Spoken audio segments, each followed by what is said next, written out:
Bueno, primero creo que los comienzos de la literatura el- sí, son infinitos, muerte y fin, pero mis acercamientos así, individuales, que creo que suelen ser un lugar común en muchos casos, fueron la familia.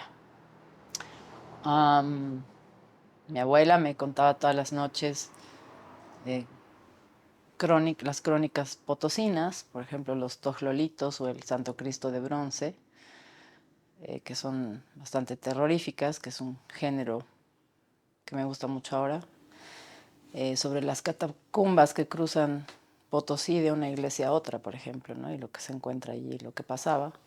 Y yo dormía con eso de muy niña, o luego mi mamá eh, leyéndome o diciéndome al oído, Margarita está linda la mar, y teniendo una casa llena de libros. Bueno, primero para mí es ese susurro familiar, ese que fue muy inconsciente o estuvo en mi subconsciente muchos años. Pero lo otro es que la poesía es fácil y es muy compleja, pero te permite desestructurar, ¿no? Es como un cubo Rubik, pero más como un rompecabezas infinito, como, no sé, o sea, puedes romper toda sintaxis, romper todo orden. No hay en realidad un solo concepto de poesía, se ha ido transformando, entonces puedes hacerlo visual, puedes saltarte todos los puntos que quieras de la página o hacer un soneto o hacer un haiku, entonces en sí misma se transforma constantemente, entonces te da mucha libertad y para mí esa es la predilección por el género, pese a que mis géneros, o sea, la poesía y el ensayo es lo que más consumo, ¿no? El poema es un diálogo contigo mismo y puede ser con el otro o con tu ego o con el contexto que se vive, con la propia escritura. No puede ser una soledad absoluta, este juego del papel en blanco y la... No, o sea, me parece que el poema es un diálogo, por eso digo que sea una batalla contigo mismo, así como en el Sazen, sí, puedes estar frente a la pared en blanco, pero en realidad con quien estás al frente es contra ti mismo y todos tus pensamientos y todo lo que te rodea y es en eso en lo que te tienes que centrar, ¿no? Eh, y una frase que no recuerdo bien, pero es como que la belleza aparece en lo que prestas la atención. Entonces, más que ir a este concepto de belleza, que puede ser muy relativo, muy arbitrario, es como que a mí el poema aparece en lo que pones esta atención, como cuando estás meditando, que es curioso porque no deberías poner atención a nada, pero tienes que poner atención en tu respiración y en el aquí y el ahora. Entonces, eso es el poema. Bueno, en el hardware es notable, digamos, pero no están toda la música que me gustaba. Pero claro, es la época noventera y de los 2000, ¿no? Entonces, ahí está Charlie, por ejemplo, ¿no? Que es o Cerati y Spinetta que construyen de forma muy diferente. Entonces a mí me gustaba analizar eso, ¿no? Por ejemplo, Cerati te dice luna roja sobre un mar negro y entonces es una imagen que en realidad no te dice mucho, pero él la canta también, que todos es así como cantemos esta imagen, ¿no? Y Spinetta construye toda una historia, que en algún momento Charlie también lo hace, ¿no? Con sus otras bandas, entonces construye letras súper complejas, pero en otro canta así, estoy verde, no me dejan salir, y le funciona súper bien, ¿no? Entonces de ahí viene, ¿no? Consumir cosas o que tengan una letra, me gustaba mucho The Cure, toda esta onda Nirvana, pero también andaba fijándome en aquello que tenía unos lyrics, una letra que pudieran de alguna forma o molestarme o gustarme o no generar algo en mí. Y sobre todo darme la posibilidad de escribir algo, de decir algo a mí también, de responder. sea, en el último libro del Franz Tamayo, en el Cervix, está, no todo, pero la mayoría basado en el cine de terror y ciencia ficción de los 80s y 90s, porque eh, me encanta consumir cine y he consumido ese cine también cierta edad de mi vida, lo sigo consumiendo. Hay ciertas líneas específicas que me gustan, que tratan estas películas, y es una curva de tiempo, además de cómo ir tratando ciertas temáticas, y entonces o sea, me parece un material riquísimo de material de trabajar conceptos políticos, eh, ¿no? Sociológicos, etcétera. En mi caso yo escogí la maternidad y hay mucho escrito sobre ello, ¿no? De que estas películas son metáforas o etcétera de la maternidad, pero es como pasar el cine a otro lenguaje. Por eso decía el poema es un diálogo y puede dialogar también con otro tipo de lenguaje que es el cine y traducirlo, digamos, como una palabra, así, por decir traducción, ¿no? No, no me interesa. O sea, se produce así como en la cocina, ¿no? O sea, ¿quién sabe qué va a salir de un poema sobre Alien o de un poema sobre Rosemary's Baby? Porque podría ser un ensayo, un resumen o ¿cómo se llama? Una contratapa de DVD que había antes, ahora no hay. Um, entonces, es un experimento. Bueno, es que antes de Hardware hay un libro que se ha quemado literalmente. Y hay ejemplares por ahí que es muy, o sea, es un poemario adolescente, ¿no? Y entonces entre ese y Hardware hay trabajo, hay talleres, hay muchísima lectura. Y Hardware nace entre vivir en México y en España y volver a México. Y justamente aprender de otros lenguajes de una manera más intensa, por ejemplo, el humor negro, ¿no? O este consumismo tan grande y el pop, o ahorita no recuerdo, tribus urbanas, ¿no?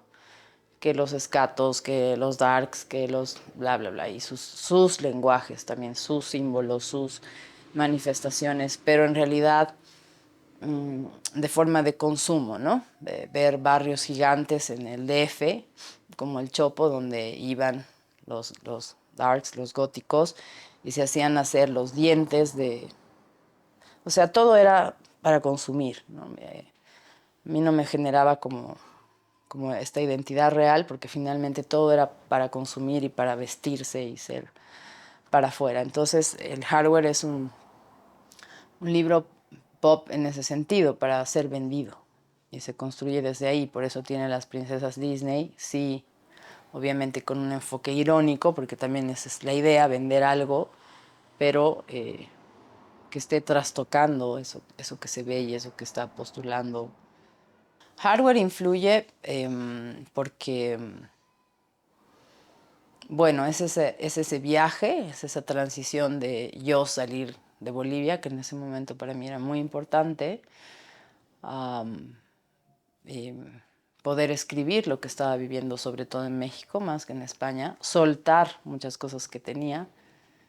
Esta cosa de empezar con el oficio, que ya lo he dicho muchas veces, de Blanca Vitúter, de que me dedique a ser zapatera, que no me parece nada malo, ¿no? O sea, un zapatero tiene que realmente conocer su oficio como un relojero, como, y en ese sentido seguí el camino de ese oficio, ¿no? De dedicarme hasta él, totalmente. Y eso es Hardware, ¿no? Es decidir que me voy a dedicar al poema, a la poesía, al libro, y entonces tomo muchos talleres. Entonces define mi escritura, pero define lo que soy también, cómo escribo, desde dónde, o sea, sí, qué es mi escritura y cómo la quiero hacer, ¿no? Y líneas de trabajo poético que tengo hoy, ¿no? Todavía, ¿no? La búsqueda del lenguaje. En mi vida también, porque se gana la mención en el Yolanda Bedregal, eh, y pues hago la contratapa con Humberto Quino, y empiezo a conocer lo que no conocía, porque en realidad mis primeras publicaciones no fueron en La Paz. O sea, aquí nadie me dio bola cuando era joven. Entonces yo salgo y en México me publican en unos pasquines góticos y empiezo a entrar a ese mundo más bien allá. Entonces, por eso afecta mi vida, porque si bien no se publica como libro ahí, los primeros, o sea, los poemas salen en México y yo empiezo a tener foco ahí. Pero ya en Bolivia es como, la premiada, y entro en la carrera la premiada y hay como un estigma, pero a la vez entro a la rosca y al círculo y empiezo a conocer a la gente y a leer más y sobre todo a viajar, ya que me inviten, que es algo que me interesa mucho, ¿no? O sea, más que el libro mismo, más que me interesa mucho como, como algo que se devuelve por el trabajo que has hecho.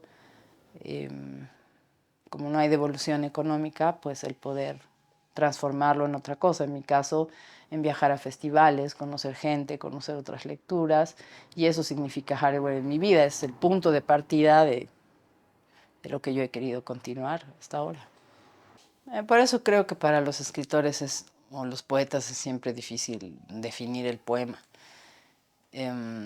Sí hago una diferencia muy grande entre poesía y poema, obviamente que se podría discutir horas, pero en el caso del tema, mis libros, ya he explicado un poco el de hardware, ¿no? Está los roles femeninos, está el amor, está el cuerpo, ¿no? Pero siempre aparece la mujer y aparece el lenguaje, ¿no? Es, sí, un tema metapoético, así muy posmoderno, pero que aparece, ¿no? Am, ya para saltar, digamos, el demo sale porque tiene que salir, es un contexto, sale a partir de una ruptura con mi ex esposo, la primera separación, es un cuestionamiento de cómo existe la palabra nosotros, que no existe, y después se une a lo político, al país, a la crisis, y se escribe en 2 días, ¿no? Y después se corrige mucho tiempo, pero el poema sale y entonces yo no lo había pensado realmente, ¿no? Entonces, pero vuelven las preocupaciones sobre el lenguaje. Entonces creo que ahora, conscientemente, busco o me alejo de ello. O sea, puede ser uno de mis temas ya frecuentes, pero entonces digo, ¿va a estar o no va a estar? ¿No? Porque ya me aburro o es muy posmoderno, lo que le quieran decir, y entonces ya puedo leerme a mí misma y decir, ¿no? Como ahora nunca había escrito sobre la maternidad, pero tampoco nunca había sido madre, soy madre de 2 niñas, entonces ahora me interesa ese tema porque lo estoy viviendo y puedo hablar desde ahí, desde la experiencia corporal, psicológica, no desde fuera, digamos, no leyendo teoría como otros libros.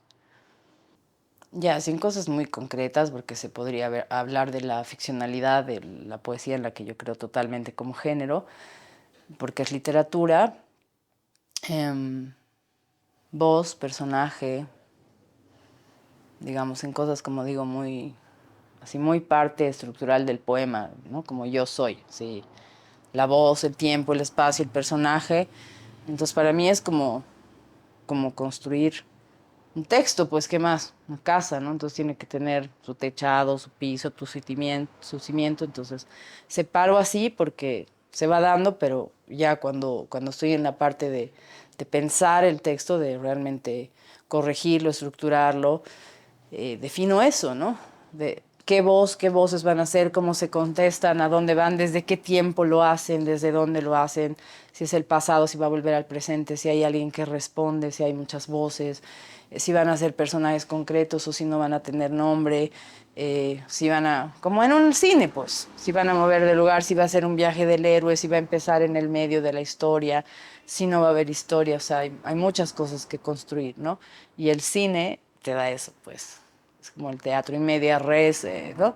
El cine es fantástico para construir y separar desde lo personal, porque el cine es eso, es edición y corte y maquillaje y luz, y ¿no? O sea, incluso el documental, por más documental que quiera ser, y ¿no? Podemos hablar de varias escuelas, finalmente pasa por el filtro de la cámara y de quien ve, cómo ve y lo que quiere ver o lo que quiere mostrar. Claro, demo parte de esa ruptura amorosa y de ese cuestionamiento del nosotros, de que esa palabra es imposible. Y claro, empieza lo plurinacional, ¿no? Esta plurinación. Entonces es un concepto complejo, porque es como la diversidad, ¿no? 36 lenguas y los Wenayek, ¿no? Y entonces estos censos donde te ponían es usted blanco, es usted indígena, de qué nación, Entonces, al mismo tiempo que trata de unir, así como la huipala, así como somos todos, y, ¿no? Tiene su forma y su símbolo, en una lista separa y categoriza. Entonces, tú a quién perteneces y a dónde perteneces, ¿no? Eh, pero no es con quién te sientes identificado y por qué, ¿no? Porque finalmente yo podría decir, sí vivo aquí, pero me siento de tal de las 36 plurinaciones o de ninguna o de tres. Entonces, hace complejo ese tema del nosotros, bolivianos, bolivianas, bolivianes, y ahí entran todas esas subcategorías, es decir, desde dónde nos están imponiendo esta plurinación que puede existir, pero ahora se le está dando un nombre, ¿no? Entonces había esa crisis cuando se escribe el demo. Estaba en las calles, ¿no? Había las corbatas contra los ponchos rojos, o sea, era así una cosa tan simbólica, tan de imagen de una corbata contra un poncho rojo, que era así como, ¿no? O sea, para mí era muy clara esa imagen de esto une o separa, en ese momento, ya lo que pasó después, pero en el momento en el que se escribe demo era así. Claro, es la escritura de un momento político muy sensible, eh, pero como Demo cuestiona y no afirma, creo que eso es lo que permite a la gente leerlo. Porque yo no estoy diciendo, ay, sí, la plurinación existe o no existe. No, no estoy afirmando nada. Y si la gente lo ha leído así, creo que ha sido así, entonces te da como más tranquilidad, obviamente en el sentido de no tengo que ser adoctrinado por nada, eh, y puedo preguntármelo o no, o puedo tirarlo, ¿no? Pero por eso creo que la pregunta, o sea, conectada a la anterior pregunta, cómo se va a enunciar la voz, es muy importante porque me cuestiona y no te está imponiendo nada, que es lo que yo sentí en ese momento, porque me están imponiendo ser una plurinación, aunque me encante o no me encante, pero es una imposición finalmente, ¿no? El Cervix otra vez dialoga porque está preocupado por el lenguaje. Y cómo el lenguaje va a hablar de la maternidad, que es indescriptible, innombrable, indecible y muy individual, y a la vez muy estigmatizada por la sociedad.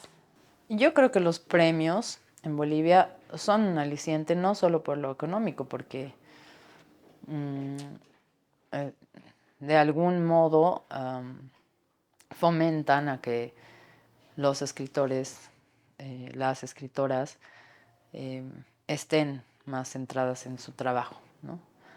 Por un tema de competencia, ya sea para el objetivo que sea, ¿no? Y está el Estado, no sé, una entidad ahí, por llamarle de alguna forma, una institución, uh, promoviendo que la escritura se difunda y por lo tanto la lectura, y que haya más personas que puedan escribir y que quienes buscan el reconocimiento pues lo tengan. Y que el Estado, como digo, cierta institución, lo que fuere, se preocupe designe fondos no solo a la escritura, sino al tema cultural, que siempre está ahí tirado a un lado, medio abandonado, eh, y solo sirve para que las instituciones se saquen la foto y pongan el logo. Entonces, yo creo que depende de qué objetivo tengan también los concursantes, porque depende también quiénes traen la parte editorial detrás del premio, cómo se va a editar tu trabajo, qué hay que transar, qué hay que negociar. Eh,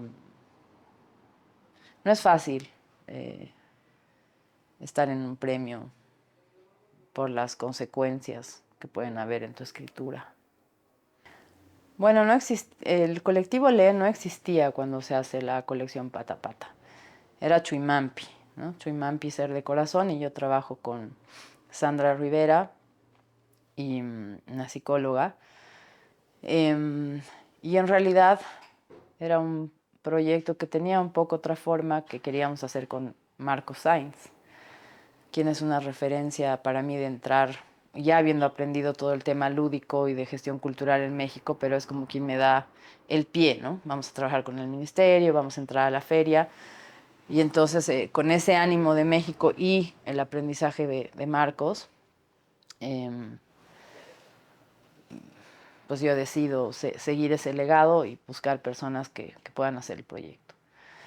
Y la idea era justamente, como venía de un país que tiene un plan nacional de lectura tan grande, tan importante, eh, que puede ser criticado desde muchos ángulos, intentar un proyecto que fomente no solo la lectura, sino la escritura, porque los libros pata pata se ven como libro, ¿no? Estos son libros que sí son para que los niños lean tal temática, eh, de Yolanda Bedregal, de Luis Luxic, porque también hay mm, esa búsqueda de escritores que recién ahora se está viendo, ¿no? O sea, Yolanda Bedregal, que es Yolanda Bedregal, y Luis Luxic, que en ese momento era como, ¿quién ha leído a Luis Luxic, no?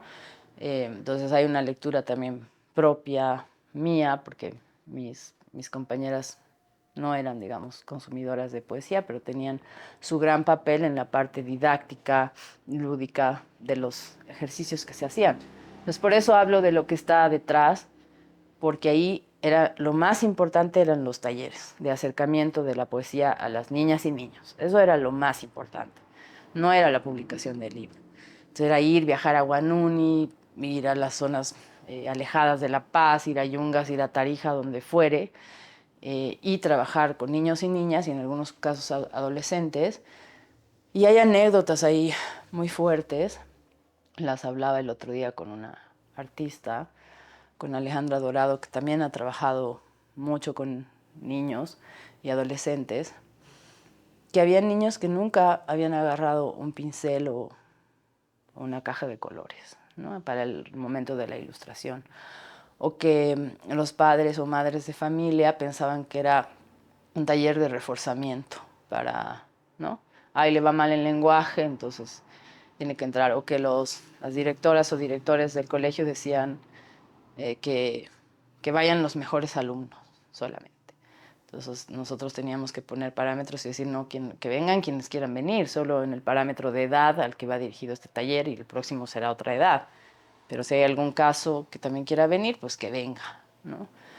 Y entonces ahí se generan toda una serie de... Incluso fuimos a Chile, ¿no? A hacer sobre Huidobro, pero ahí no se hizo el libro.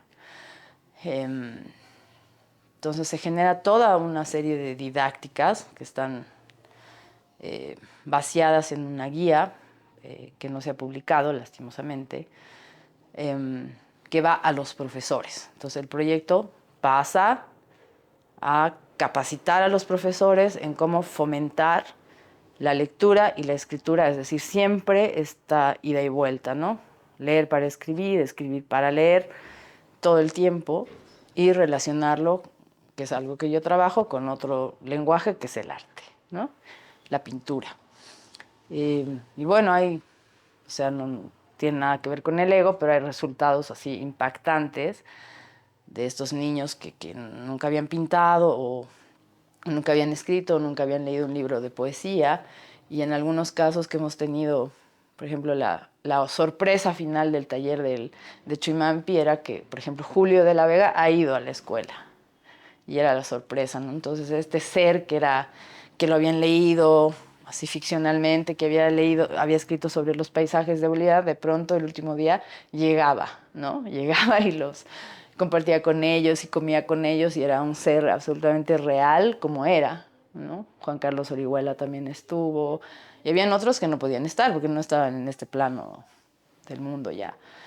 Y el proyecto acaba, termina, eh, y entonces ahí yo conozco a Claudia Vaca, o sea, Marcos tampoco estaba en este plano, pero es a través de esas relaciones, de conocerlo a él, que la conozco, y ella estaba haciendo el plan, no recuerdo cómo, Santa Cruz Lee, y yo quería hacer ese plan en La Paz, ¿no? Y volverlo nacional, por usar una palabra que no me gusta mucho. Pero entonces coincidimos y se forma el colectivo Lee, que suena muy grande, ¿no? Pero la idea de colectivo era que pueda sumarse quien quiera, aunque nosotros éramos dos, pero si quería sumarse quien quiera y quería compartir algo, pues ya sí ha sucedido muchas veces y no se quedaban. Y el colectivo lo que ya hace es compartir los saberes que ella tenía y los que yo tenía, y apuntar a una ley. Y en un momento esa ley de la lectura y del lector, supuestamente que no tiene mucho, sale, no, hasta el momento no se ha reglamentado, y nosotras nos empezamos a mover para que se haga una reforma de esa ley que no toma en cuenta a los lectores. Es una ley para los editores, los productores, los libreros. Entonces, sí es una ley de fomento a la lectura donde están los lectores. Entonces, ese es el punto de partida y la diferencia del colectivo Lee y Chuimampi, digamos, que no era un solo proyecto. El colectivo aspiraba a una cosa más grande. Los talleres para la lectura, sí, la escritura y el fomento me parecen fundamentales por varias razones. O sea, te permiten enfrentar tu texto. Bueno, depende de cómo hagas el taller, ¿no? O sea, para mí, cuando me hacen esa pregunta es, ¿cuál es el objetivo de tu taller? Soy bien cuadrada. O sea, ¿qué estás buscando compartir? Que para mí eso es un taller, y que te compartan en un taller. Pero para mí tiene que ser claro. Tiene que generar competencias en quienes participen del taller, ¿no? Tiene que haber un resultado, no un producto, pero un resultado o una consecuencia, no importa. En ese sentido son fundamentales, y en el sentido de, bueno, también hay talleres individuales, pero igual estás con el otro porque uno es el que participa de una manera y el otro es... Yo sí, primer taller que tomo es con Blanca Bituchter, que da un taller en la Universidad Católica y me cambia la perspectiva de escribir, y me lanza también la mirada a México, ¿no? Luego no entro como taller, viene la carrera, pero ya en México tengo la oportunidad de eh, tomar talleres, por ejemplo, con Antonio del Toro, en la Casa del Poeta, y de darme cuenta a través de ello de la necesidad de estos espacios que se dediquen a fomentar la escritura y la lectura, así con mucho respeto, con bibliotecas, eh, apoyados por instituciones para que las personas incluso no tengan que pagar por el taller, o haya un intercambio por ello, ¿no? Entonces fue un aprendizaje así realmente que valoro mucho. Y también porque fue una necesidad. En México yo tenía que trabajar, y entonces daba clases de inglés, pero también tenía que hacer talleres, lo cual para mí fue súper, muy difícil, muy complejo, porque cuando lo haces por primera vez es como todo lo que haces por primera vez, ¿no? Por ahí te enfrentas con un participante que es así, que sabe todo, tú no sabes, o tienes que improvisar en el camino, Por eso digo que ahora soy así como muy, muy cuadrada, muy bajo control, y igual no puedes controlarlo todo. Y ese es el inicio, ¿no? Y luego con Marco Sainz, como he dicho, pero sí creo que son muy, muy importantes, por eso, porque te permiten otra vez el diálogo, el que vuelve a ti, ¿no? Ese texto enfrentado al otro, vuelve al diálogo contigo mismo y a la posibilidad de decir, bueno, puedo cambiar esto, no puedo, quiero seguir, me voy, me rindo, entonces vuelvo a otro taller, ¿no? No puedo, así, muy, muy sazen, pues así, me voy, no, no puedo estar más sentado y vuelvo 6 años después, ¿no? Una cuestión de confianza, eso es muy importante el taller. Y en Bolivia tendría que haber una forma o de que se autogestionen o de que hayan estas instituciones que permitan que no se pague por el taller. La gente pueda ir de forma libre. Sí, bueno, eso de la isla no me gusta nada. Yo he hablado más de constelaciones, y constelaciones no solo a partir, que es un concepto aymara que me fascina, ¿no? Porque se ven las constelaciones a partir de la imagen que forman las estrellas, pero son muy pocos los que ven el espacio negro. Entonces, ¿qué es eso, no? ¿Qué forma? Quizás estamos unidos más a través como este juego de unir los puntos 1, 2, 3, digamos, por por lo que hay detrás, por el fondo, que es lo negro, ¿no? O sea, a mí me gusta mirar ahí. Y sí, he hecho, por ejemplo, este taller de las vanguardias, que después se ha hecho un gran libro sobre las vanguardias andinas. Em, entonces encuentro resonancias, ¿no? Hay lugares, ahora se está leyendo a Luxic ahí, por ejemplo, ¿no? Pero sí, me gusta más hablar de constelaciones y em, he tenido encuentros, pero con poetas individuales, por ejemplo, en México me pasó, pero era un poeta chileno, ya está muy, muy mayor, que él había leído a Sainz, ¿no? Entonces hay ciertas figuras que evidentemente han atravesado esas estrellitas y se han ido al espacio negro o no sé, ¿no? No sé si comparten ambos. La parte que más me interesa a mí ahora es la parte experimental y visual, ¿no? Entonces, ahí está Ludwig Seller, que es un caso muy, muy particular porque nace en Cachuela Esperanza, es boliviano, pero claro, reside en Europa y se codea así con lo más grande de ese momento, y que en Brasil está sucediendo con la Enoi Grandez y este tema de lo latinoamericano, y tampoco se lo ha, se lo ha releído, se lo ha traducido, pero quienes quieren lo nombran boliviano, ¿no? Eso es muy curioso para mí. De pronto es como el fundador de la poesía concreta, entonces cuando es conveniente es boliviano y entra dentro de todo este panorama gigante y súper importante de las vanguardias. Entonces dialoga con ello, aunque escribe muy poco en español porque conoce en español, y en inglés y en alemán.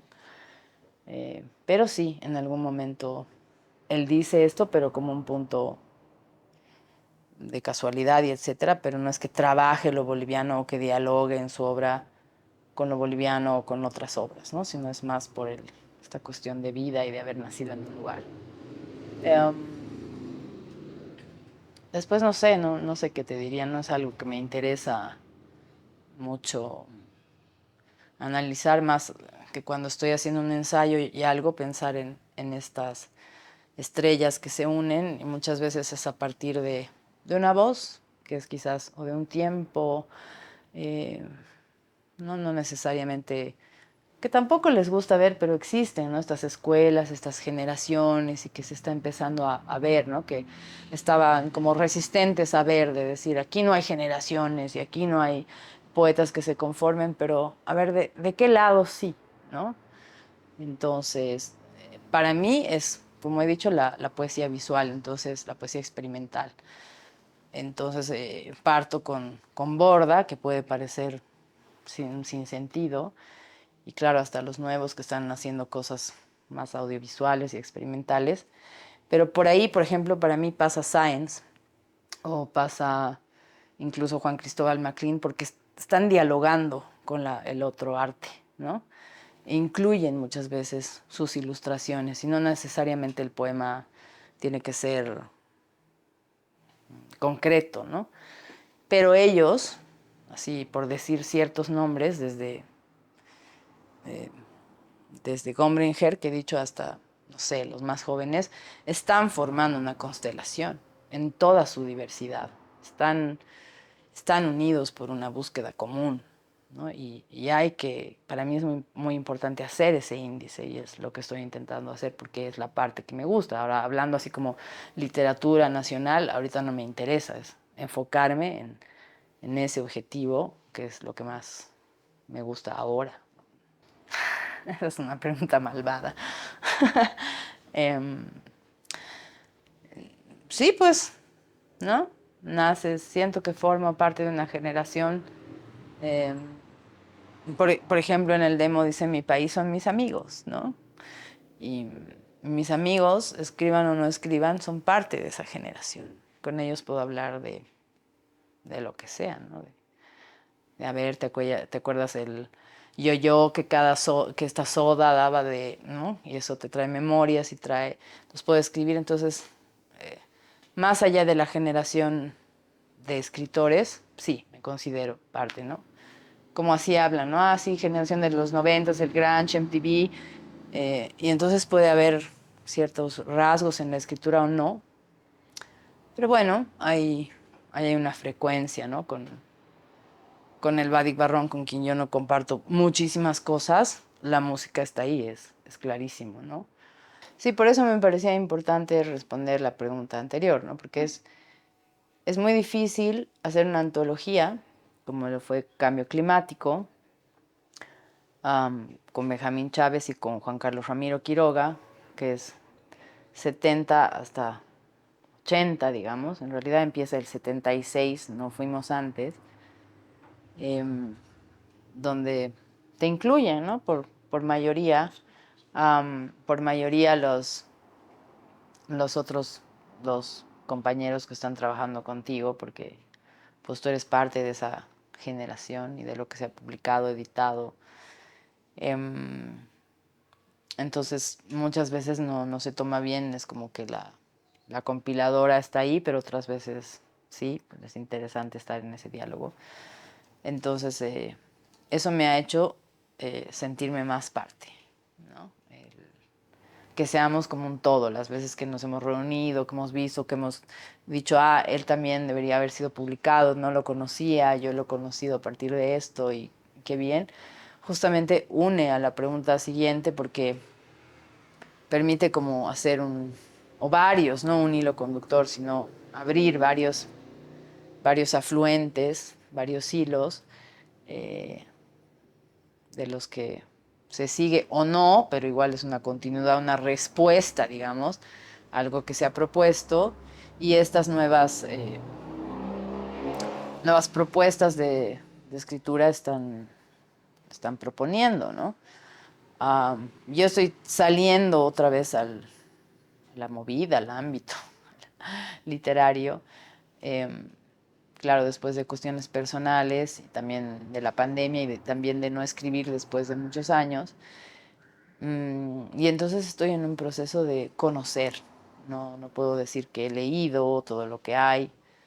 Estoy en un proceso de, a través de las relaciones humanas, poder leer, que se me regalen libros, intercambiarlos, o hacer una nueva búsqueda, o que ya los había leído, pero no había leído la madurez que está teniendo su obra ahora, que está recorriendo su obra, ¿no? Entonces creo que hay propuestas que hay que leer, que hay que analizar desde ahora para ver cómo va su curso en el tiempo. Eso me gustó muchísimo de Emma Villazón, por ejemplo, que es una lástima que bueno, que se fuera de este plano. Yo tuve la oportunidad de antologarla y de ver su recorrido, ¿no? O que eso suceda también en los talleres, ¿no?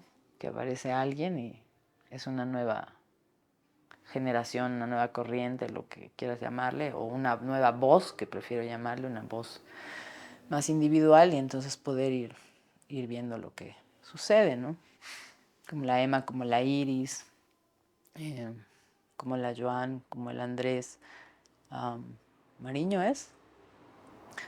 Bueno, como el César Antesana, que ni sé cuántos años tiene, pero me parece una voz así. O el Leonel Inti, que además es un personaje que yo lo escuché en un festival, ¿no? Que el tema festival es también súper importante y lo escuché en un festival y me pareció así como de esto es, ¿no? Aunque uno va cambiando en su opinión, pero sí.